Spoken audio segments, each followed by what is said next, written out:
Oh, folks, you know you're in for a treat when you hear that tune because it's time for another week of the Rec Poker Podcast. This is episode number 583, and it is going off so far swimmingly and without a hitch. I like to say everything is just such a well-oiled machine over here at Rec Poker. Unfortunately, we hit a couple technical difficulties right off the bat. We're not streaming this one live on YouTube, so we're not going to be able to be playing some of our games with the YouTube chatters. We also managed to screw up the audio cues. We've had some fun Zoom link interactions. So let's just get right into it. This is an exciting week already. We've got Justine Arnwine here on the show. I can't wait to talk to him about all his success in the poker world. But first, I have to, I guess, introduce myself, the crew, in the show. So my name's Jim Reid. I'm Bluffsterini in the home game and at RecPokerJim on Twitter. And if you're a regular listener, you know I've got the best freaking job in the world, hanging out here with my friends on Monday night on the Rec Poker Podcast every week, except for this week, live on YouTube at 7:30 Eastern, where you can join for free and win a prize just for showing up. Most of what we do here is free. We're a largely volunteer-based organization, so we really depend on support from our sponsors, and that's why I have to thank the Running Aces Hotel, Racetrack, and Casino, because they are the official sponsor of the Rec Poker Podcast, and you can find out more about them at runaces.com. But I also want to thank our premium members who pitch in their $15 a month, and that support means the world to us. So thank you to all sorts of premium members out there, like Joe Millay, one as an example. Also, our newest premium member, Greg Thibodeau, who just signed up this week. So Greg, thanks for your email. Welcome to Rec Poker. I'm sure you're going to find something fantastic for your $15 a month. And folks, if you want to join for free, most of what we do here is free. Come on up and get a free community account. All it takes is an email address and a smile over at rec.poker. But if you want to go premium, you can get your first code for only $5 by using the code RecPoker at checkout. Now, you get used to hearing my voice because they let me host the show on Mondays, but I am just a small piece in the Rec Poker machine. It takes a group, a gang, a crew to make the magic happen here at Rec Poker. We call this gang of wizards the Wrecking Crew. Of course we do. And if you want to find out more about me and the rest of the Wrecking Crew, you can go to rec.poker/crew. But you're going to also meet a few of them tonight in alphabetical by first name. So jump on in, Wrecking Crew, and introduce yourselves to Rec Poker Nation. So my name is Joe Coolis. You can find me at Joe Cool PhD, cool with a K, on I guess Twitter as it is, and Blue Sky or Elvita11 in the home games.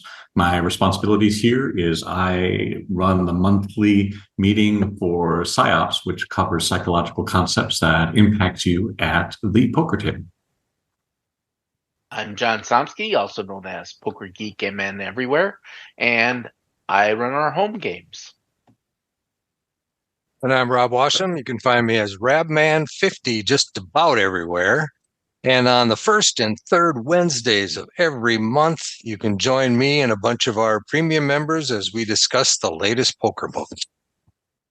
Those are just a few of the Wrecking Crew members. Of course, most of us have day jobs, or like Rob, we're retired, so we've got things pulling us in other directions. But like I said, head on over to rec.poker/crew, and you can find out more about our fantastic leadership panel here at the Wrecking Crew. Justine Arnwine, thank you for sticking with us. You've seen us, you let me get through my rambling patter. We had technical difficulties, audio miscues, but here we are. You finally made it. You're here, episode 583 of the Rec Poker Podcast. Thank you so much for coming on the show. No problem. Happy to be here. Now, folks, regular podcast listeners might know about you already. You've been a guest on the Thinking Poker Podcast. People, if they're on poker Twitter, they know about your fantastic success as a tournament player in Las Vegas. But don't let me put you in a box. If folks haven't heard about who Justine Arnwine is, take a few minutes and just sort of describe your own role in the poker world today. Okay, so anybody who knows me from before anyone had heard of Caitlyn would have known me primarily from Cash. Like, I played Cash almost exclusively from 2005 through 2018. And I used to, the joke was that, like, I lived in the casino because I would play 3, 4 once a 121-hour session, and I would the other thing is that in order to avoid misclicks, I played in nothing but $5 chip denominations. And that was in any casino. Like even when I went to Commerce, it was just nothing but yellow. Back when when I went there in 2015, their chip was a yellow chip, and I had all yellow chips. And yeah, so that's what I was known for. And then in 2017, I got hit by a car when I was crossing the street. And when I tried to play like an overnight session, it was physically like impossible. And at the time, my hand never healed completely. So like there was a whole like a 18-month period where I didn't even shuffle a chip. Hmm. But it was very unclear as to like would I get better to the point where I could like, do those long sessions again. And I was like this close to I did everything but sign on the dotted line for enlisting into the Navy. Like I had went through the entire like, take the aptitude test, go to Fort Lee, stay overnight, do the physical exam, the ear, the hearing. Like we were like getting ready to sign the dotted line. And like then Isildur won I don't know if you all remember this. It was a long time ago, like 2018. Isildur won a tournament. It was like a $10,000 buy-in. There were 1,000 entries. This was when he made like some insane call with King Rag on the river. And I was like, and I remember like they said it. They was like, he hardly ever plays live. Like he showed up and played the grueling 10-hour days. And I was like, wait, 10-hour days? Like that's nothing. I was like, oh, that's all you have to do to play tournaments? Like you just have to be able to like, sit in the chair for 10 hours. I was like, oh, okay, like let's try that. And that's what then entered like the second half of my poker career. It was literally like learning about tournaments, learning that like even if the tournament is you know, 7 flights, multi-day, it doesn't matter how long, like you'll never actually spend more than 10 hours playing. And then like when I saw that, I was like, oh, I don't care if I'm how decrepit I am, like I'll never not be able to, play for 10 hours. And then like when I found out that you get a break every 2 hours, I was like, oh man, like we're in there. And if you look at my Hendon mob, you'll see that like there's one entry in 2009. I'm not gonna keep dumping on them because I know they want to turn their image around, but I had a horrible experience at Borgata, and where an advertised 2-day tournament, we were told to just play it out. So we started at 11 in the morning, and I found myself 3-handed at 9 a.m. the next day. Jesus. I thought that was industry standard. So Right. I literally I like swore off tournaments, and I was never gonna play a tournament again until Maryland. By the time I changed my mind because of the car accident, Maryland Live is open, and I trust all these people. So I double checked with them. I was like, okay, so like this is a 2-day tournament, right? They was like, no, we swear, like it's 2 days. Like we don't want to stay here all night.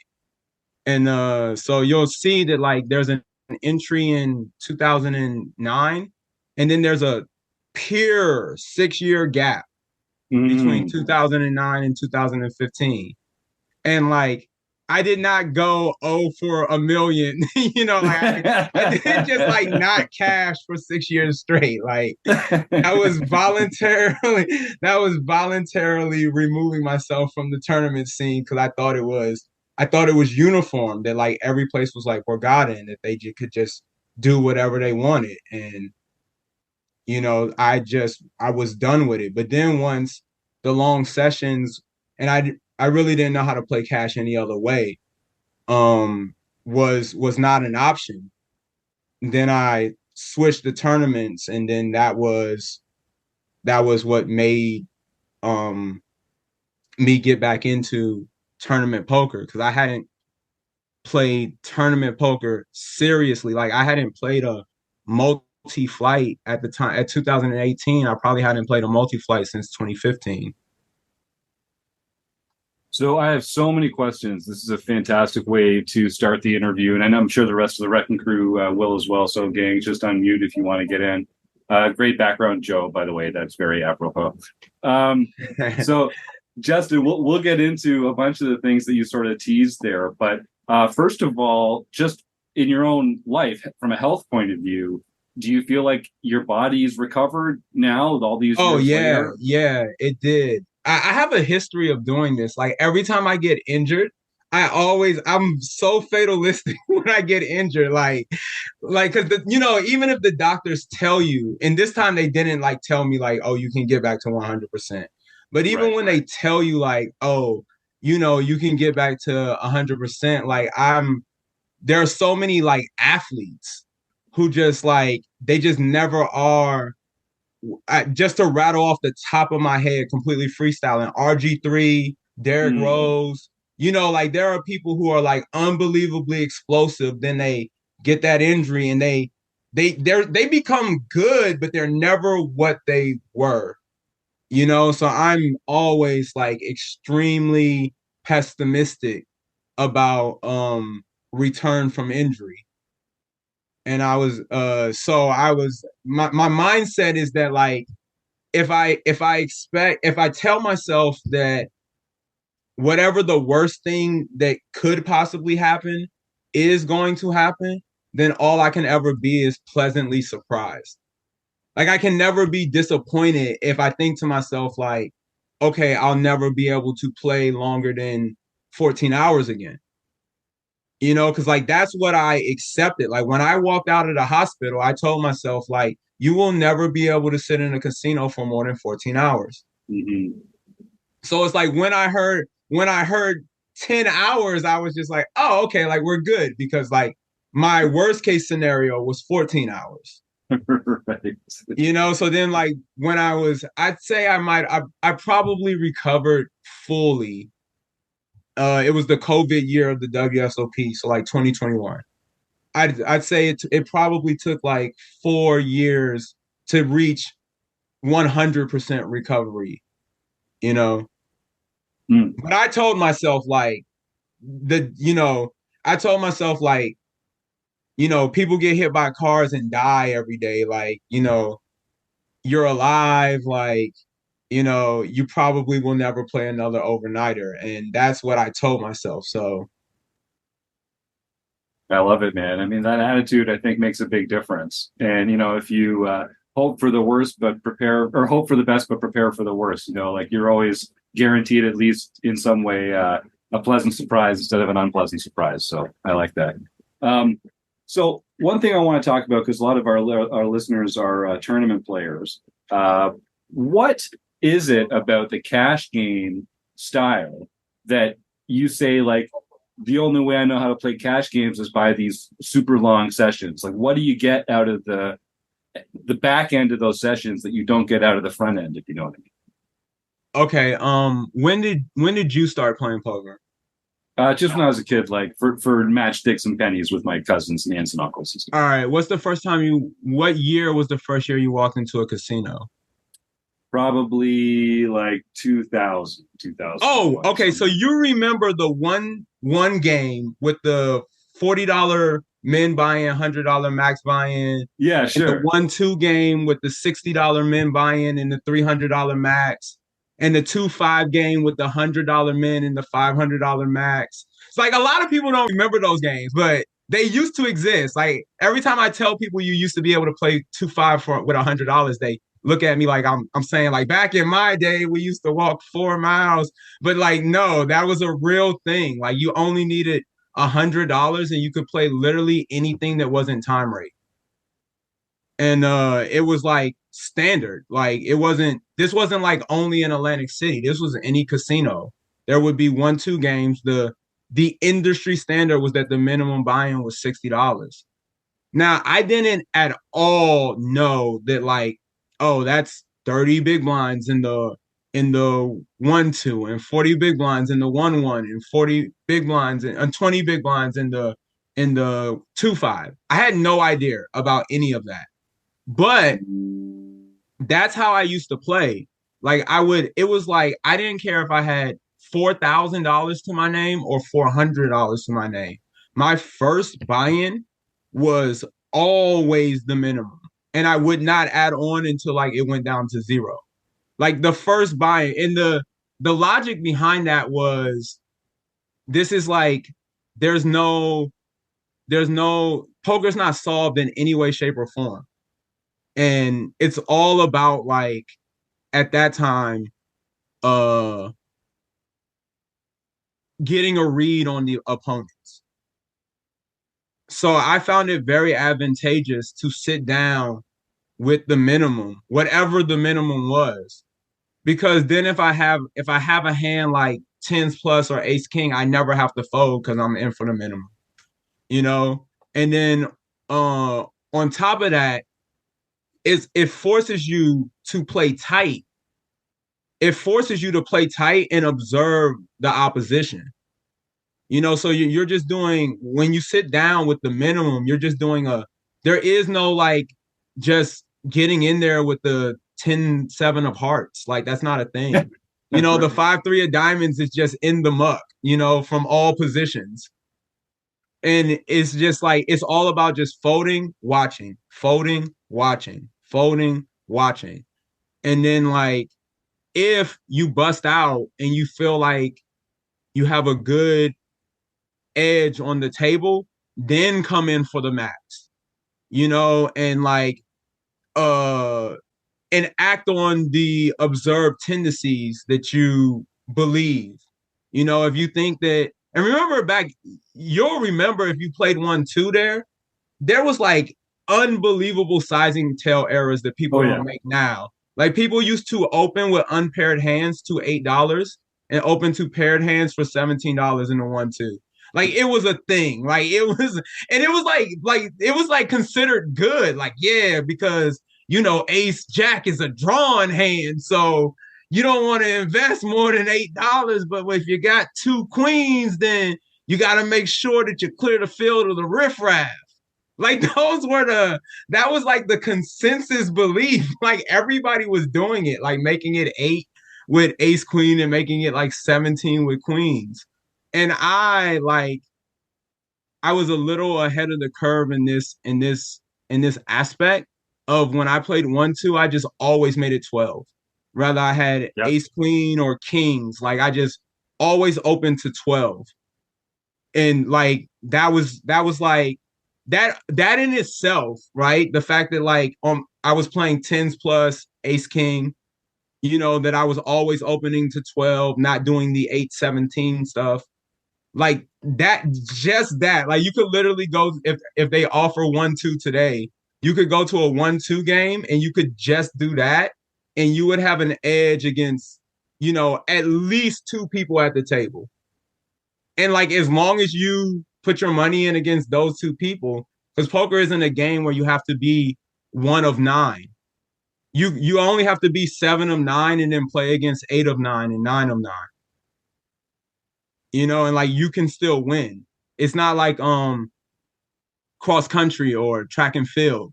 Like, you know, there's no ducking Usain Bolt in the 100-meter dash. But like in poker, you're literally allowed to go, is Usain running? Nah, I'll take next heat. Yeah. You know, like it's the only game where it's the only competition where you're allowed to do that. Yeah. You know, like, so that was like, I'd say that was I don't think I was like super good in 2007, but I definitely bought in for the minimum on my first buy-in. I paid very close attention when I wasn't in hands. And I wasn't looking for like people's neck posts or anything like that. I was just looking for like, when you make it $8, what do you turn over? And it's like, if I see you do it enough times and never turn over a pair, I'm like, okay. Like, so I always have the green light when I have tens against you and you make it $8. Like it was just little simple edges and I just pressed them. But it takes a long time to accumulate money doing that. So you have to be willing to sit there for like bare minimum, I'd say 16 hours. To have like, if someone bought in to the max and they pressed every available edge, they can probably accomplish that in 4 hours. But if you're going to buy in for the min, and only press the cautious edge, it's going to take you like 4 times as much to, have a 300 big blind session. And then, you're a more experienced player. So the longer you have the table with the same players, you're going to figure them out faster than they're figuring you out. So you can start with little money on the table. And then as your edge kind of develops, now there's more money on the table and you can use that edge better against those players. Is that part of it? Correct. Yeah, I say you nailed it, because when you buy in for 100 and you get 100 to 300 and it took you 4 hours to do it, it's like you value that 100 big blinds. Like you really, really value it. Like for someone to be, me and my friend had a rule. It was like, if we came to each other and told each other we busted on our first buy-in, we would be like, oh, so you lost with 2 pair plus, right? Yeah, right. It was like, that was our rule. Like we always had top pair beat if we busted. Yeah. Like it was like mandatory. I love that. Like you couldn't even come to your friend with your head held high. Like if you lost to like top pair queen kicker, it was like, right. What are you doing? Like, why didn't you vote? That's awesome. So we've already hit our second technical difficulty of the day. My earpod stopped working, so I hope our listeners didn't have any interruption in the interview so far. But we're really firing on all cylinders. Chris Jones takes 1 week off as producing co-host, and the whole freaking show falls apart. Speaking of the show falling apart, Joseph Koulis, you had something I think you wanted to add next. Yeah, so I heard your interview when you were on the Thinking Poker podcast, and you said something that made my head snap around a little bit, which was about patience. That you felt that anytime you had a cash table, if you were patient, that you could make money doing it. And I guess listening to what you've been saying now did you mean that in terms of patience and just enough time so that it's like the length of the session would get there? Or would you say it's more patience in terms of not making a ton of plays when you sit down at the table and just kind of waiting for the game to come to you? Does that make sense, what I'm asking? Yeah. I understand what you're saying. I wouldn't recommend this today, but I can tell you what I did in 2009, which I'd say is when I was having that was the time when I would play 1-2 and I was buying in for anything between 150 and 300, and I literally would not cash out until I had 2,000 in front of me. Like I played however long it took to get 2,000 in front of me. Like if it's 6 hours, I mean, wonderful, but that almost never happened. Like it was like a early session would be 20 hours and like a long session would be 60 hours. And one of the ways that I kept my sanity during that process is Alicia Keys had an album out, The Element of Fire. I think this might have been the album that has This Girl Is on Fire, but I don't quote me on that. But the album is called The Element of Fire. I had a CD player. I had actual headphones. I don't wear headphones at all today. I do not recommend it. You need to pay attention to people's mood and state of mind. But in that that's more so for tournament. In cash, you can really be in your own world. And I would just you remember when the CD used to end and it would literally skip back to the beginning. So I told myself I think it was one every, I want to say there's 17 tracks on that album. I think my rule was one every 4 songs. It's perfectly fine to fold as long as 4 songs, as long as you look down at the CD player and it says track 4. It's well, what do you expect?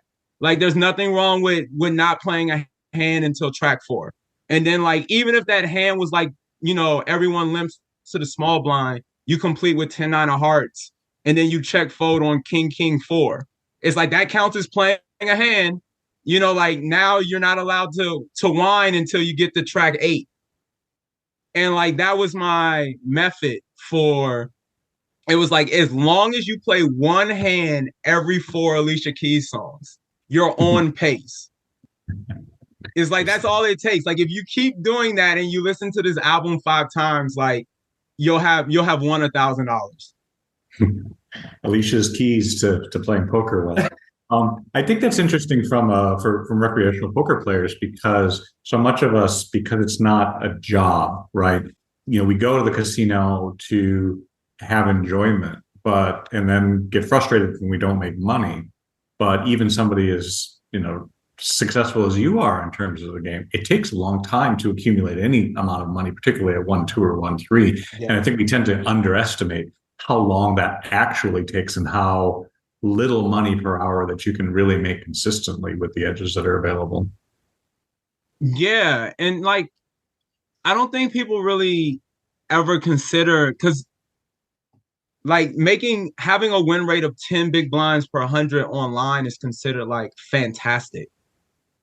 It's like when you play live, you can sit there and just, you know, fold for 30 hands straight. If you're playing 1-2, like you've lost $9. You know, you've lost $9. If you make it 12 and someone calls and you bet the flop, like you're up one, you know, you have a win rate of like 1.5 big blinds. You know, which like it just feels bad when you do it live. But like if that was your win rate online, you would be like, oh, let me load up 7 tables. Like, you know, like if you had a guaranteed win rate of like 1.5 big blinds, everyone would be multi-tabling.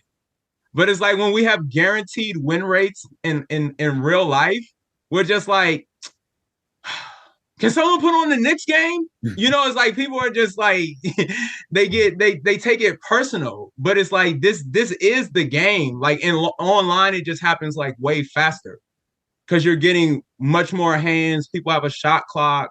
You know, no one's going, oh, I'm sorry, is it on me? You know, but like if you factored all that into the online scene, it would be the exact same process. And I think that like I should note that like the volume that I had Alicia Keys playing on was low. Like I had the volume on low. Like the significance was just the fact that the tracks are going. You know, I still wanted to hear as much as possible, but the overall point of it was to just be able to have something to like mentally center me, like look down and go, oh, we're only on track 6. Like as long as I play a hand before we get to track 8, like I'm on pace.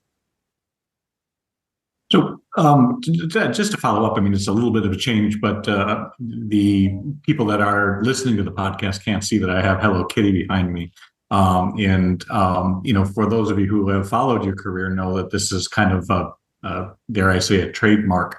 And one of the things that I really enjoy about playing live when I do is actually just the characters. In fact, I'm actually worse at live because I like talking to the interesting people at the table, which kind of takes away from things. How have you experienced that? I mean, well, first, if you could kind of fill in the RecPoker listeners who don't really know about the Hello Kitty link that you have, and maybe talk about the rap that you did that I thought was fantastic. But also, what has been your experience in terms of all the different kinds of people playing over the course of 15 years in casinos up and down the East Coast?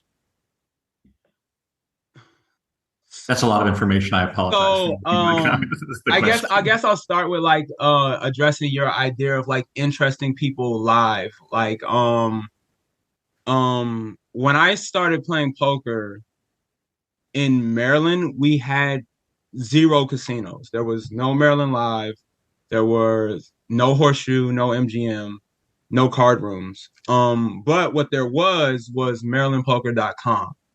And that was like a basically like the private game scene, the way that you hear it now, where people are here like, oh, pros aren't allowed to play, and it's so exclusive and exclusionary. At least in Maryland, it was the total opposite. it was like, I mean, I guess it's weird in hindsight, but the idea was like people wanted to play with good players.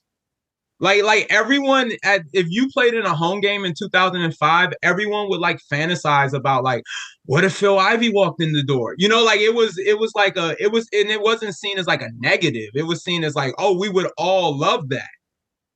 You know, like so the first game I went to, I think was a 50-cent dollar game. I want to say the minimum buy-in was $20, and that's what I bought in for. And yeah, I don't think there was a single person at that table who was boring. Like they were all so like you couldn't find people like that. If I was to try and guess for you like what kind of people I played with when I first started, the names that come to my mind are like Marcel Luce, Umberto Brenes, um uh oh shit, I just had it. It was like all characters. Like everybody was a character. Like no one was like sitting there, headphones, shades, hoodies, not talking. Like you would just not get the text next week if you behave that way. It would be like, congratulations on your win. Like you are no longer invited. And it's like no one ever had to like actually disinvite you because you had to be invited. You had to get the text. Otherwise, you're just showing up at Jay Skill's house and he's just like, what's going on? Like me and my family are having dinner. Like you don't know when he's having a poker game unless he tells you.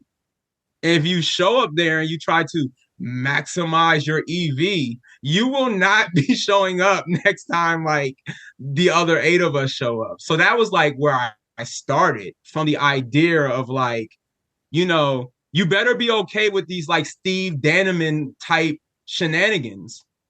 And like that was the year that he finished second. Like the year I started playing was when Joe Hashem won. And like Steve Danneman is drawing to like, I want to say it was 3 outs to a chop for like a $3 million difference in prize pool, and he just walks up and puts his arm around him and goes, well, buddy, let's see if we get there. It's like, could you imagine that today? Like someone all in, like drawing dead to 3 outs and just walking over, like putting their arm around Steven Chidwick and being like, well, buddy, like let's see if it hits. No shot, right? Like it's just literally no shot. You could bet the house against it.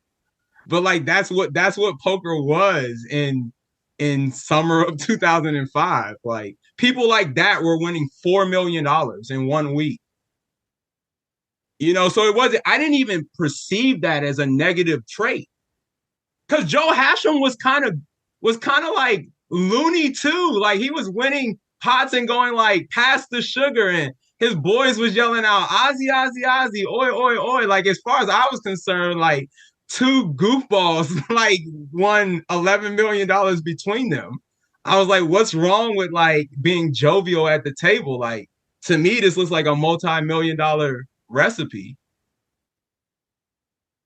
The last time I played, I got into a conversation with the woman next to me, and she told me all about the chickens that she was raising. And I don't think I played a hand for like 45 minutes because I was just very interested in the chickens that she had. And she just sat there and she bet. She slowly lost her entire stack, and she had a fantastic time. And it's been the most fun I've had playing poker in a long time. So I would actually encourage it if your strategy is, if you are currently in the process of knitting it up, for whatever reason, you have decided that like being a knit is the correct strategy for this circumstance. I would say like table talk, I would encourage you to talk, because when someone's talking, people don't realize that you're just sitting there and folding every hand because you're being active. Even though you're not being active in pots, like you seem like you're active. And like when you raise, people don't like, if you've been talking, if you've been participating in the conversation, you'll notice no one says like, oh shit, must be aces. Like, but if you sit there with your hoodie on and your shades on and you don't speak and you fold for 3 orbits and then you raise, I promise you, if you play live poker, someone's going to say something that they are not allowed to say, but they don't care. Like it's like they're making all their fellow jovial table mates aware. Like, this guy's on the no action list. Like, like we want to lose to each other, not to like this predator shark. Like, so I would encourage people, if you are employing a knit or even a tag strategy, like try to be as social as possible. It will make it very hard, especially for the people conversating with you, to notice that you haven't played for 4 Alicia Keys songs. And they'll show you their cards. And, obviously for me, my constant talking has to do with my poker strategy, as the rest of the RECing Crew members will attest to, that it's not clearly just that I can't shut up. But anyway, I appreciate that. I honestly, it's just a lot of fun to talk at the table. And so I certainly encourage people, because I want to have something fun to do. But I do want to see, other people are likely to have questions, so I can. Okay, I'll get back to your Hello Kitty aspect. Oh, no. Sure. After I didn't forget, but I like, no one had ever asked me that before, so I wanted to spend some time on that, like because there is this idea that is negative EV, that you should just be laser focused, that you should just. And it's like, no, I'd say it's the opposite, because when you do that, especially in 2024, like other people are going to observe what you're doing. And you got it's like the sharks at blackjack, right? What do? They sit down, they order a drink, like, they act like it's their first time in the casino, right? They're trying to deceive the pit balls into not realizing that they know the count is +9. But if they sit there and they're like this, hit. Like, it's going to be obvious you're counting cards. So they try to act as social as possible to, like, deceive the pit balls. It's the same thing in poker. Like, you're pressing an edge. You're not technically counting cards, but you have an edge if, like, other people are using a wide range and you're using a tighter range, and they're not adjusting when you're in the pot. But if you make it obvious that that's what you're doing, they're going to put you on the no action list, aka adjust while you're in the pot. So like being social is one way to like balance your range. It's one way to camouflage your intentions.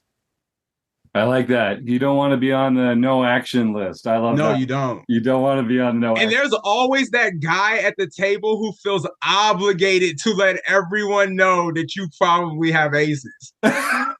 There's always the guy who's like, oh, he finally raising. I'm like, oh yeah, there's always at least one. So even if everyone else misses it, like Minnesota Mike is gonna be like, hey guys, for those of you still talking about like what happened in 3 Body Problem, this guy's raising. Like, make sure you fold Jack 10 off.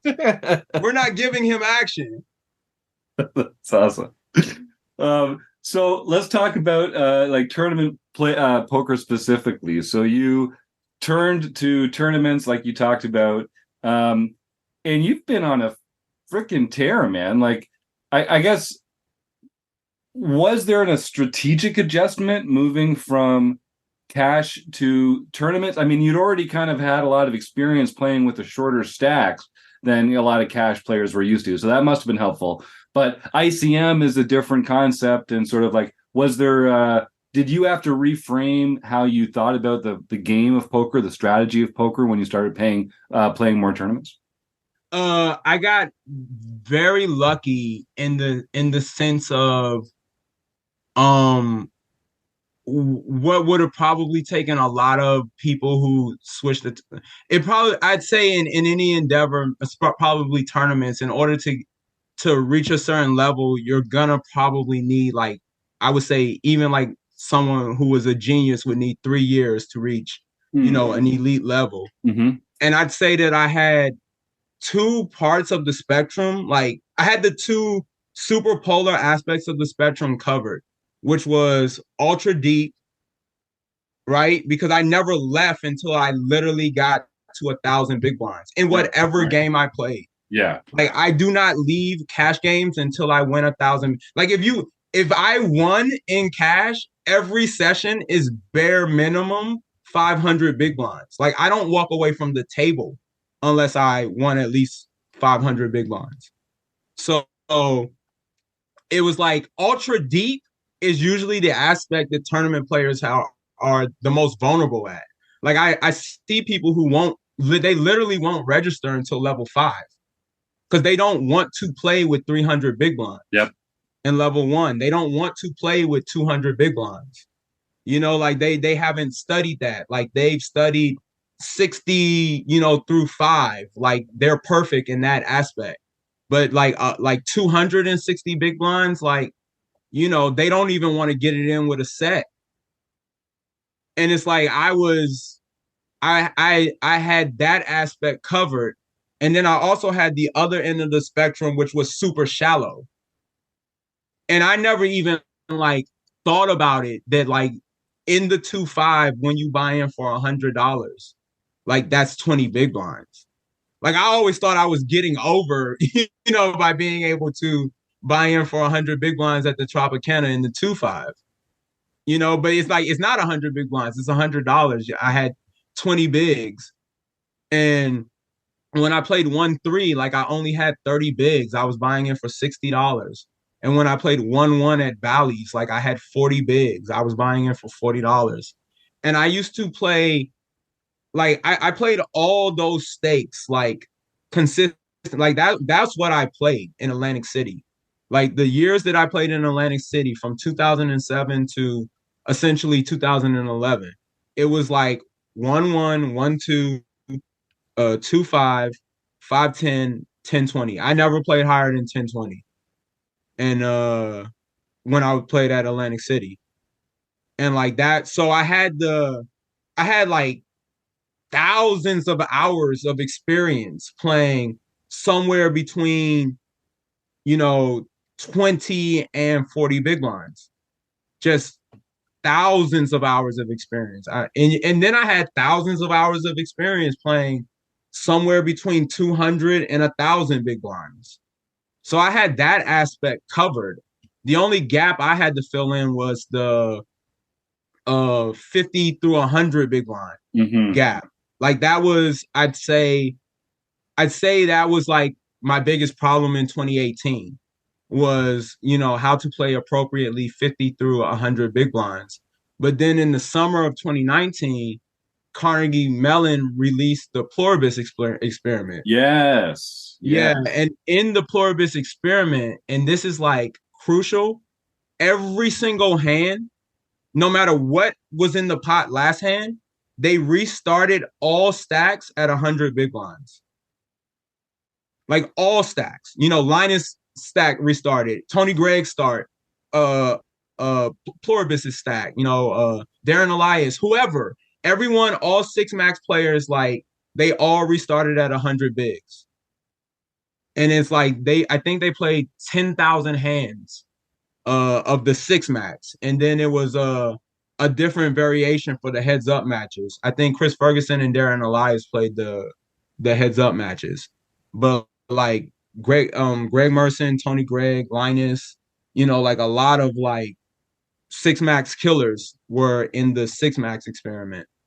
And not only did I get to watch Pluribus, they have them all named like different people from the Pulp Fiction. So people are named like Mr. Brown, Mr. Blue, like stuff like that. But it's like the humans play plenty of hands against each other. Pluribus isn't like some maniac. Like it doesn't play like, anything close to like, it doesn't VPIP. It's not Jesse Lonis, like it's like Pluribus is like, if I had to like if no one has ever seen Pluribus play, and this isn't like I'm not like taking a side on the thing, but just in reality, like honestly, like watch the way Ali Mshurovich played final tables. Like that's how Pluribus plays 6 max. Like if you watch the old footage of like when Ali Mshurovich is winning everything, like if you watch like how he plays, like that's how Pluribus plays. which was aggressive, but it wasn't maniacal. Like Ali wasn't just playing blind. Right. And I'd say that, like, so through watching Pluribus, I had an idea of like, okay, this is what perfection is.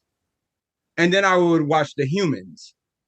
And then I would be like, okay, and this is what like good enough to win is. Right. Like, Yeah. so it was, you're never gonna really see anything else where there's like total perfection and like how to deviate and like still do fine.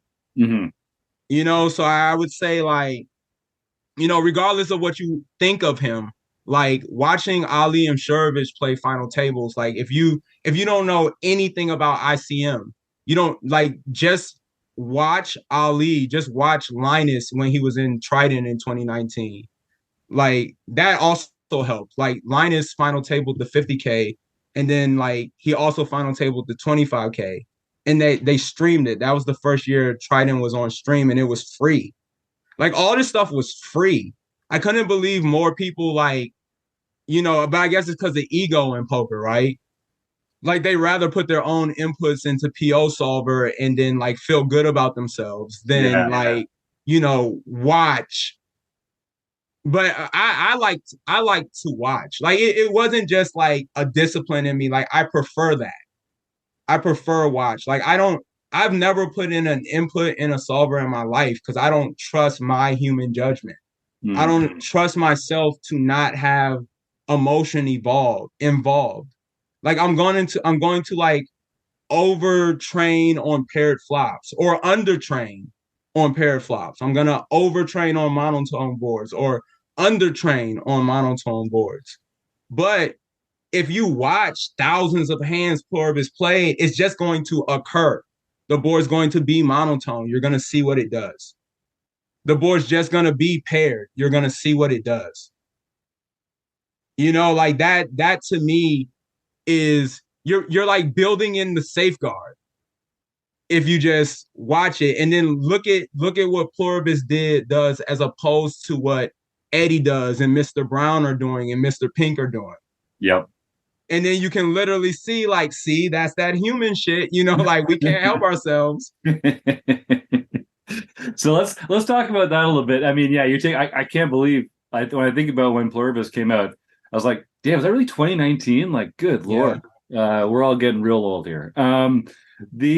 Let's talk more about sort of the human side of poker. So you mentioned like no misclicking allowed. So when you were playing in these cash games, you'd always have just that single denomination chip. I love that. When I'm playing tournaments, one thing that I started doing, because I also used to play more cash, and recognizing the pot size and everyone's stack size in real life in tournaments is super important, but it's not as intuitive. So one little misclick avoider that I started doing in tournaments was I will put next to my stack a 10 big blind stack of my chips. And then I always know immediately what 10 big blinds looks like. And it makes it easy for me to like just visually compare to other players' stacks. Okay, who's getting short, or 20 big blinds, or whatever the depth of the tournament is that makes it appropriate. Have you had to sort of come up with tournament ways to stop yourself from misclicking as well? Like, because I think we are all human. And part of being a good player is like knowing where we need those guardrails. Do any kind of come up to mind when you think about it? Well, what I told Caitlyn to do was I said she stacks her chips in 20 big blind stacks for whatever the level is. And I think when it gets to the last 2 minutes of the next level, she'll just switch it to whatever that next level is. Yep. And then the other thing I always told her to do is always verbalize your bet. Like if you want to be safe, just always verbalize. It has the countermeasure of you have no like chip bet tails. Mm-hmm. Because like some people will call with all the gray chips when they don't really care if they lose, but they only throw in like the blue chips when they think that pot is coming back to them. And it's like you can't really do that when you announce call. Like then it doesn't matter what chip denomination you put out. So I would say like that's one way to go around that is if you do everything verbal, you'll never misclick bet. Um, one of the things that I do, I stole this actually from do you remember the 2015 World Series that Joe McKeon won? Sure. You remember the guy with the red hoodie? He was like a real sore loser, but he ran deep. He lost to Joe McKeon set of threes versus set of sixes. Okay. I don't remember his name. I want to say it's Justin something. He was like some young kid, hoodie. He was like very brash, but he always threw in, like when he was calling, he always threw in one chip first. And he said out loud on the broadcast, he said, I always string call so that I can never misclick. Mm-hmm. And that was like an ace I took away. And like I stole that from him. And when I switched to tournaments 3 years after the fact, I like remembered that in my brain.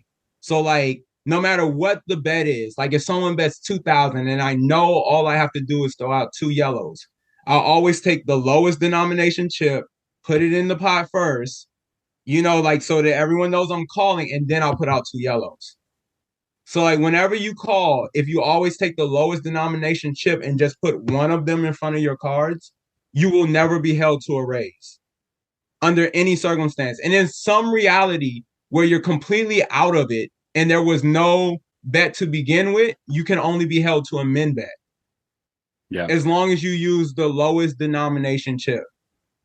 I love that. And like we talk about, because most of our audience is recreational players, so we talk about like string betting and forward motion and announcing your action and announcing the amount and the size of your bets and raises and that kind of stuff, because what we want to do is just like remove the ambiguity so that there's no confusion, so that we can't get angled, so that no one else can make a mistake, and to speed the game along, of course. But I like that. I really like the idea of like the string call, because when you put that one chip in, you're committed to calling, but it does kind of lower the ceiling on how bad the damage can be. This click can be. Yeah, I think that's you're capped at. It's like when you misclick in the cash game with a red chip. Okay, you're capped at a $5 mistake. Right. If you put in whatever the smallest denomination chip is, even if they do 5 color ups, it doesn't matter. You're capped at a 1 big blind error. Yeah. Yeah, I like that a lot. Joseph, did you have something? Yeah, this is a little bit of a different question. As you may or may not know, I'm a psychologist, and so I tend to ask people questions very directly. So if you don't want to answer this question, it's certainly fine. But one of the questions I get a lot is how to communicate with spouses, partners, parents about playing poker, and particularly people who want to play more frequent poker or even consider going pro, which a lot of the rec players do. And many of the listeners may not know, but your mom is, as I understand, a rather famous civil rights attorney in Georgia, if I'm not mistaken. And so, if you don't mind, what was it like in terms of convincing your mom that this poker career was something that was going to make it worth, in comparison to a Columbia law educated parent who was fairly well known in the Obama administration? The simple answer is, once I switched to tournaments, because they write articles about you and they report your winnings to Hendon Mob. She hated cash games. She still to this day hates she what did she call it? She told me I was running on the hamster wheel when I played cash. She was like, sometimes you come in and you're like, I want $1,000. She said, then sometimes you come in and you're like, I lose $1,000. She's like, where's it going? And like, it hit me that in her mind, a cash game player is like a lawyer who just stays an associate. Like, I don't think she was able to view it as progressing. But in tournaments, it's like, today I went there, I played a $200 buy-in and I won. And then next Thursday, I'm going to play a $450 buy-in where it's a $100K guarantee. Like today was a $200 buy-in, $6K guarantee. Thursday will be a $450 buy-in, $100K guarantee. And then 2 weeks after that, I'm playing in a $600 buy-in, 1 million guarantee. And it's like I can show her that on the schedule. I can show her like today, like I bought in for 200, I lost, I rebought for 200, I cashed out for 2,700, I profited 2,300. That's 11 more buy-ins. So I can show up 11 more days, buying 11 more times, and if I go 0 for 11, I break even. If I even min cash one of those 11 times, I'm in the black. And it's just so much easier to explain that to someone who views things through that kind of terms of like associate, and like the goal is to reach partner. You know, it's like when you play tournaments, regardless of like what the actual stakes are, it's like you start out playing essentially tournaments that end in one day. And the goal is to play in tournaments that take multiple days. It doesn't matter if it's 2 days or 7 days. You know, you can win like $1 million in a tournament that's only 3 days. Or, you know, you can play a tournament that's 5 days and win 30K. You know, but the goal is to go from like playing single day tournaments to multi-day day tournaments. You know, I think the $250,000 buy-in is a 2-day tournament. In first place, it's like 5 million. Right. You know, is like it. So it doesn't technically matter. It's just the goal is to graduate from single day tournaments to multi-day tournaments. And I think in her mind, it was like, okay, like the same way a paralegal's goal is to become an associate, and then an associate's goal is to like become a partner. You know, like and I think like that translated. I think that just like once I made the switch to tournaments, all her resistance just evaporated. It didn't hurt that like I won like 80K in 6 weeks. You know, like I don't think that that hurt the like I went on this extreme heater from like July 31st, 2009 into like December of 20 until like January 2020, where it just, you know, I couldn't lose. And like, you know, she literally saw me like net profit 80,000 in like, you know, 12 weeks. And she was like, yeah, I think you should do this. She was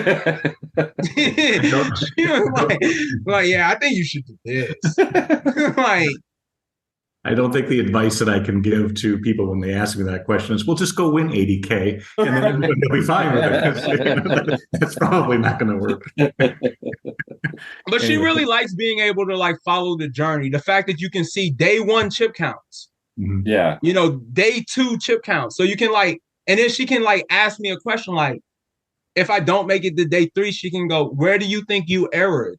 Right. And I can literally tell her like, yeah, you know, like I didn't have to go all in there. That was an unnecessary risk. Next time I'm not gonna do that. And then like if the variance works out where like the next tournament I play, like I run deep, she's like, yeah, because you said you wasn't gonna do that anymore. Like, you know, to her, it's like you lose a case and you realize like, oh man, like we presented the evidence wrong. Like this time we're gonna do it that way. And then like if you win the case, you feel like, yeah, that's because we made that adjustment. You know, like I think tournament poker just translates a lot easier to people who don't play than cash games do. Like my mom watched Game of Go. Like she pure watched it. You know, like versus like you know, she does not watch streams.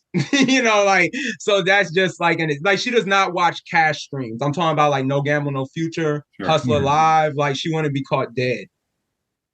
You know, like not if like you know how like not if it was the last man on earth, like not if it was the last thing airing. Like she would not, you know, watch like a live stream cash game. Because she would just see someone be up 50,000, then be down 20,000, and she would just be like, all she says is like, why didn't they leave? Right. You know, like that's her. But tournament, she understands you can't leave until it completes. Yeah. Just like when you take a case, you're not allowed to go like, man, this client is gonna be a really bad witness. Like, I think we should just exit stage left. It's like, no, once you take the case, like you're held in contempt if you try to flee on your client. So I think it translates better. Well, thank you. That's like I said, I won't take the 80,000 rule, but I think the tournament, the progression makes a lot of sense for people. So,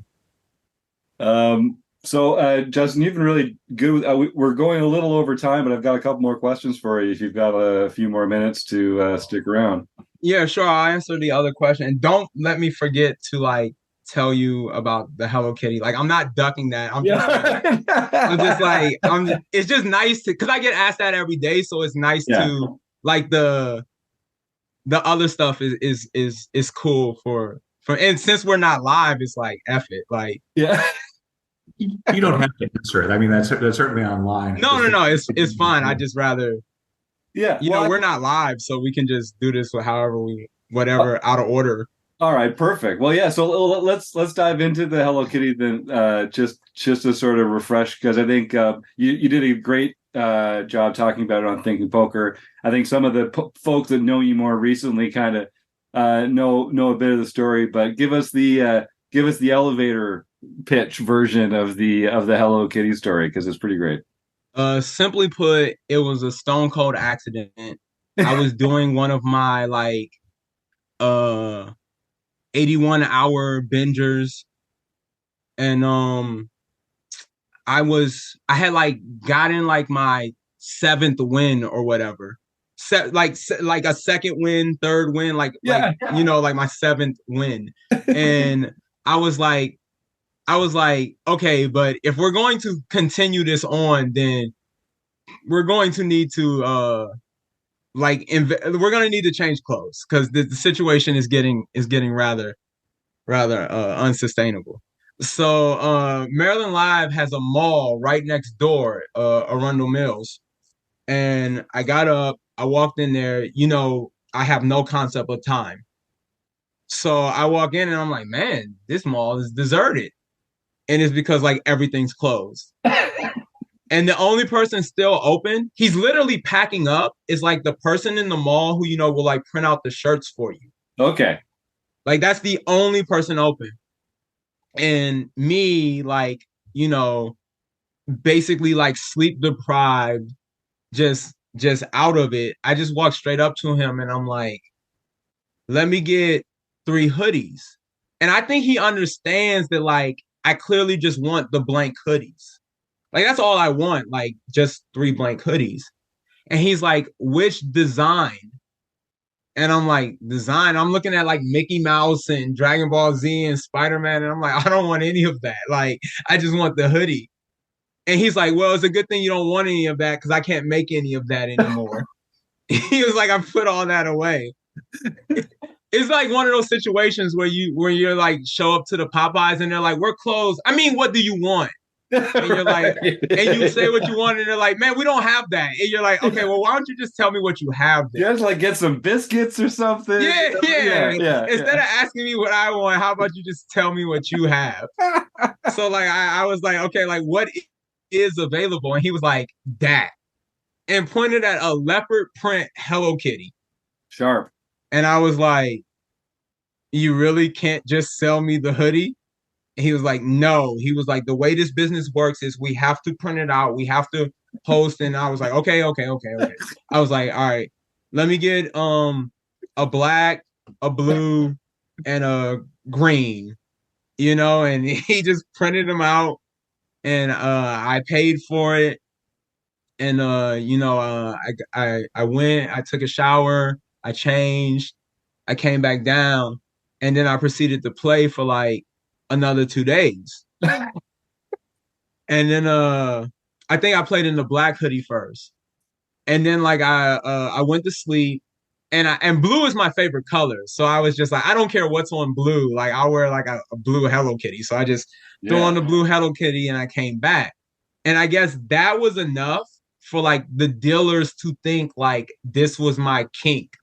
So like they was like, oh, like because you're such a Hello Kitty fan, like here's like, this bracelet that my niece left over my house. And I was like, thanks. Yeah, very great. Like, and I'll wear it, like, and then someone was like, oh yeah, like I've noticed you got Hello Kitty, but you don't have the socks. Like, my daughter like has these, and I was like, thanks. But it was all unopened stuff. So I was just like, okay, so I'm like trying to be polite, like not be rude. Like I don't, I'm just like wearing the stuff, and then like people started, then like it transferred from just the dealers to some of the players. Was like, I was in Walmart and I saw this and I thought of you, and like literally without spending a dime, I had like a baby collection, just from people giving me the stuff. And I was, by the time I had worn the green hoodie, I was gonna be done with it. But I'm walking out of the elevator and I see this lady, and like I'm almost sure, like some baccarat player, I'm almost sure that I've walked in the same elevator with this lady, and she like scooched all the way over to the far end and like clutched her purse. But this time, like she sees me, she doesn't even recognize me, and she's like, "Oh, you like Hello Kitty?" and like starts talking to me about her niece, and like she's like waving her purse in front of me, and I'm like, "What is going on?" And then like same thing at the grocery store. And I was like, oh, this is interesting as like a psychology experiment. Like, this seems to be, and I noticed that like, people who didn't know me just felt very comfortable. It was like I had friendly tattooed on my forehead when I was wearing Hello Kitty. Like people were just approaching me as an individual, not as like one of a collective, and whatever view they had of the collective, they were transferring that view on to me. It was like the Hello Kitty was giving me a fair shake to, present to them who Justin is. So like most of the questions I get asked always is this just for poker, or do you actually wear this like outside? And it's like, no, like outside of poker is the whole point. Like that's the whole point.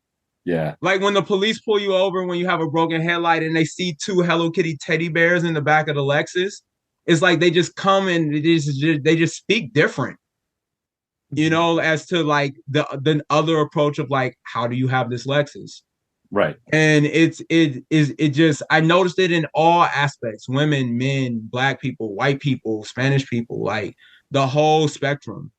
And like gay people, straight people, like it didn't matter. Like Hello Kitty was a disarming, like it disarmed previous stereotypes. Like they were trying to figure out who I was. And I was like, cool. I guess, and until the world changes. I mean, I don't think the world will change enough in my lifetime to the point where like, I can wear like jeans and a hoodie and not be viewed a certain type of way. So I was like, this is, it's not the ideal solution, but sometimes when you play against someone, if they're going to 3-bet you every single hand, it's like you just have to stop opening Jack 9 of hearts. You don't want to, but if they're going to 3-bet every single time, like you're just pissing away money. If like if people are gonna judge you without even knowing you, like if there's a way to lower the amount of prejudice, then it's a small inconvenience to like change my wardrobe from Jordans to Hello Kitty Converses. Like I like that. Joe? I just want to say real quickly, I've always, the social justice issues aside, I've always loved that story because my father had a very similar experience where there was one day he said he liked a frog, like a little frog, just kind of off the cuff. And that grew to people giving him more and more frogs until such time as there is not one room in my parents' house that does not have frogs of some sort. And we all thought it was like he was like so into frogs. And we asked him, and I was finally old enough, and he said, yeah, they're okay, but people just keep giving them to me. So very, very similar. Yeah, Joe, that's actually my mom has exactly the same story. our house has literally frogs everywhere. And it's because like there was one frog once and she said like, oh, thanks. And then like left it on a shelf. And now it's like the gift. Our house is full of little frogs. I wish we were doing this live on YouTube. She'd be lit. She'd be tuning in and hearing your I've always frogs. said there was something about your mom I liked. So Yeah, there we go. You guys have more in common than you even knew. I'm glad you said that. You triggered something. Like when my grandmother was alive, Yeah. like she did remark, she was like the final straw. She said, like, I'm so glad you don't dress like a hooligan anymore. And then like you wear that nice little kitty stuff. And I was like, Hello Kitty. Yeah, that's what I said. You know, like that was kind of I was like, okay, like if it works on my grandma, like I guess we got something here. Oh, that's awesome. Well, you've been so generous with your time. Thank you, Jess. We've got two. So we're going to end the official interview segment of the podcast. Now we've got two segments I want to run through with you. And Justin, normally we mention this to our guests in the pre-production, 5 minutes before we go live, but we never went live. So I didn't actually go over this with you. But there's two segments we're going to do now. One is called Stake, Study, Stack. And that's like Kiss, Marry, Kill from when you were a kid, okay? So I'm going to give you three names. You can choose one that you want to stake for a poker tournament or cash session, one that you want to study with, and one that you just want to stack them for all their chips at the table next time you're playing with them, okay? Okay. The three names are Caitlyn Arnwine, Landon Tice, and Jeremy Becker. Stake, study, stack. Okay. I want to stack Caitlyn. Yeah. Yeah. I want to. This might sound surprising, but I want to stake Landon and study with Jeremy. All right. Good one. I was hoping you'd have a chance to sort. I like to make it a little awkward for people. Like, let's pick someone that they actually have a relationship with. And yeah, no, Caitlyn keeps track of like how many times she's knocked me out of tournaments, and like she's too up on me. So like, yeah, I definitely want to stack her.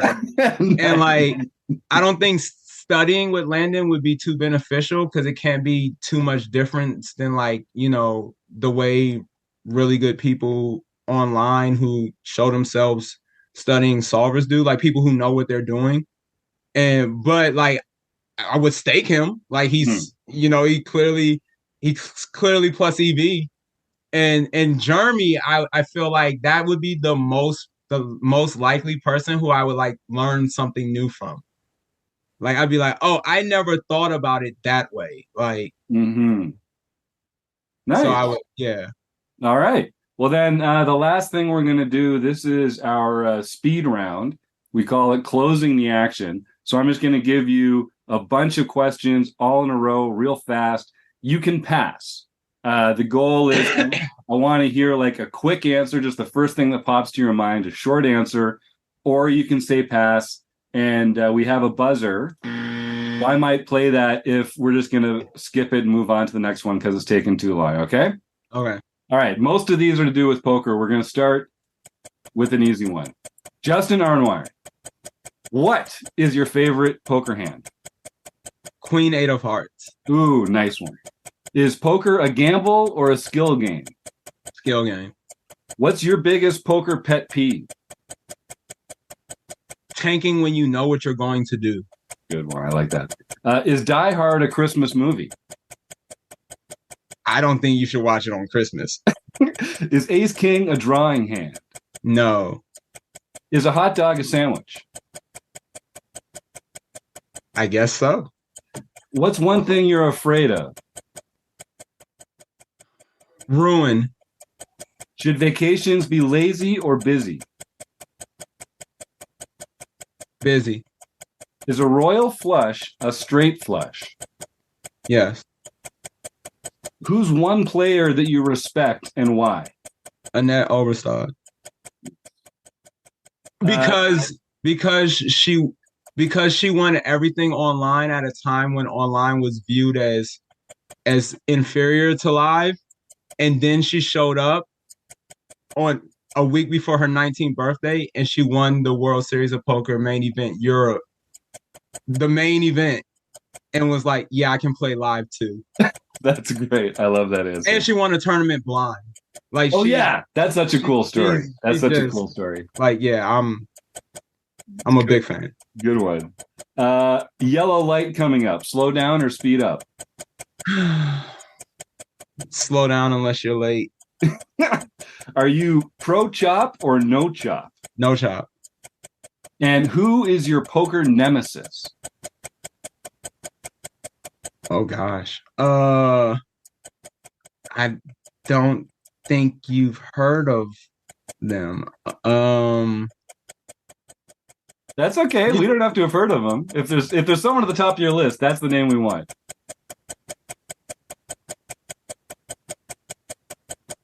You know what? Okay, I'm gonna cop out. It's the alternate list. Oh, My nemesis is the alternate list. right. Well, that's the end. That's the end of the speed round. Tell us just a little bit why the alternate list is your nemesis, and then we'll wrap this up. Because when you rebuy, it's like you always have like kind of this like fire in the belly, like you're ready to like get back. You know, you got it in your mind that okay, but then when they tell you like, we'll let you know when the seat opens. It's like open-ended. It could be 2 minutes, it could be 20 minutes. It's like I've noticed that like when I sit back down again, it's like that passion, that fire, it's gone. Like whatever fearlessness, like there's a benefit to rebuying where you kind of like you're willing to throw caution to the wind. Like someone jams on you, look at sevens, you're like, okay, let's do it. Mm-hmm. Like that's an advantage in some, because if you were clear-minded, you wouldn't be taking that flip. Right. But it's like once you've had to sit there for 20 minutes, now like, oh, okay, if I lose, I'm gonna have to sit there. So it's like they jam on you and you just look at sevens and you go, I'll wait for a better spot. I love that. That's a grinder's answer, man. That's a grinder's answer. I love it. Well, Justin, thank you so much. Oh, let me just do some quick math here, just adding up the totals from the speed round there. Looks like 846 points. That's really good. That's a fantastic finish. You should feel really good about that one. Where can folks find you if they want to say thanks for coming on the Rec Poker podcast? What's a nice thing that people can do to nice you up for coming on the show to say thanks? Where can they say that? Well, whenever you all post that, I guess they can just they can tweet this out if they want. I'm at Twitter at Arwine Justin and also at Mother Grizzle. Yep. Both those accounts follow each other. So if you find one, you found the other just by going to the followers. I'm on Facebook as Justine Arnwine. I believe it's public. I'm on Instagram, but it's not really for me. I post there probably like twice a year. But I'm on Instagram at Mother Grizzle. And I think in addition to this, sometime in the next week or two, the Chipperies Poker Podcast. I did nice interview with them. So some of the stuff we didn't get a chance to get to, I talked about there. That's why I didn't mind, that we didn't cover certain things, because those were the things that I knew I had spoke about on there. That's awesome. That's great. Yeah, that's a great show. An award-winning podcast, in fact. So you're really working both ends of the spectrum this week, then, I got to say, Justin, between Rec.Poker and the GPI voted best podcast of the year. Congratulations. You're a man of many talents and great breadth. So without further ado, I do actually have like 9 more minutes. If Joe or Rob or John wanted to ask anything, I do have like another 9 minutes. Joe, you unmuted. Why don't you ask the last question and then? Well, I just wanted I just stumbled in here, so I want to comment how much I appreciate what you shared. It was really, really interesting. I don't have a particular question. I'm just now getting started in poker, but I do appreciate a lot of what I heard. Right on. I'm glad you enjoyed yourself, Joe. Thanks for joining Rec Poker, man. And Justin, we're actually we're going to go record the forums edition of the podcast in a few minutes, so we're going to wrap it here anyway. But I'd love to have you back another time later on this year and talk even more strategy and cover some of those other subjects that we didn't get to. So this episode will come out on Friday. We'll tag you on Twitter for sure, and just keep on racking up those wins, man. I can't wait to meet up again. Hopefully we can even cross paths in person this summer down there in Vegas. I'd love that. Yeah, and I mean, I know that you and Caitlyn are like this, so you can always reach out through her. Like, as long as I'm alive, that's what I plan on being married to. So Nice. That's awesome. you can even if somehow, some way I just fall off the map, like you can always get in touch with me through her. Cheers. Well, you guys are both fantastic people, and it's great to get to know you a little better. And I'm already looking. Oh, she has a women's tournament. If you are a woman or if you identify as a woman, on May 19th, Caitlyn has a women's tournament at MGM National Harbor. I want to say at 11:15. Mm-hmm. I think the buy-in's $250. They have final table mystery bounties. Oh, I heard about this one. Yeah. She's been having a lot of success with some women's events up there. Yeah, she ran one at Horseshoe. Yeah. That had a 5K guarantee that ended up getting to like 11,000. And then the woman who won that, Heather, I think she's like a hearing impaired player. Oh, awesome. She won the ladies tournament at Maryland Live. That's so fantastic. Heather, if you're listening, like you should come through and try to do the trifecta. Yeah, I love that. Yeah, any women who are listening to this, if May 19th, Sunday, May 19th, and no guys allowed. Like, do not be that. That's guy. right. Yeah. Like if you identify as a man, like please do not show up. Yeah, there's lots of other. My wife will never speak to you. Yeah. Like, she will literally never speak to you. She will wish everyone at the table good luck except you and stare daggers at you. Yeah. Don't do it to yourself. No, it's true. There's better ways. There's better ways to spend your time, and it's a great cause. And I know Caitlyn's been doing a great work promoting women's events and creating more of this. These wonderfully safe and friendly places for women to play. So, and there's a bounty on her head. You knock her out at any point in the tournament, and I think you get some kind of bounty, maybe $100 or something. Yeah, I know we're trying to help support her mission with some prizes here at RecPoker for some of that stuff too. So I hope we get a chance to continue to keep that going. Thank you for saying that. That's what she wants me to always tell people. If you're a guy and you want to participate in the women's tournament, then stake a woman. Yes. Buy a woman into the tournament. Preferably with a fair deal. If you really feel generous, then buy them in, no strings attached. But preferably a fair deal. Like stake a woman. Yeah. Not enter. Buy a woman in. Love it. Great message. And like we said, we'll post Justin's Twitter handles in the show notes for the show, so you can get in touch with him over there and find out any more information about what he's up to or Caitlyn's exploits. And I hope you do. So, Justin, thanks again. Our paths will cross again soon, I hope. And I just wanted to say thanks again for coming on the show and sharing so much of your story with us. See ya. All right, cheers. John Somsky, we don't have a YouTube chat to give away any prizes with tonight. Why don't you roll through the fastest ever review of some recent home game results, and we'll go start up the forums edition of the podcast in the next over Zoom room right next door.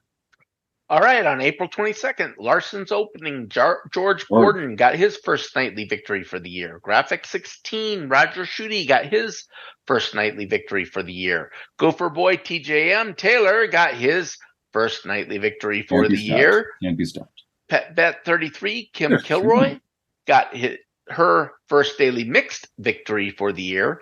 Elvita 11, Joe Koulis got his first international victory for the year. He's on fire. That makes 6 total wins officially More than one hand. One hand does not count them all anymore. E. Anderson 85, Eric Anderson got his first international victory for the year, and Digging 8 Graves won the LPP event.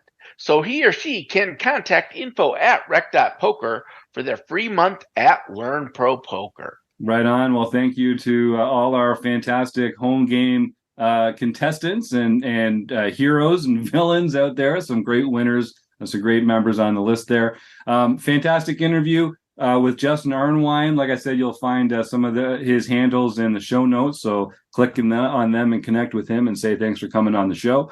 My thanks to Rob Washam, Joseph Koulis, John Somsky, Joe Malace. Nick is way in there as well. Thanks, Joe. Nice to see you. And to the Running Aces Hotel, Racetrack, and Casino. And to everyone at home listening. Oh, my God, we're running out of time. Thank you all so much. See you next week on the RecPoker Podcast. Good night, everybody.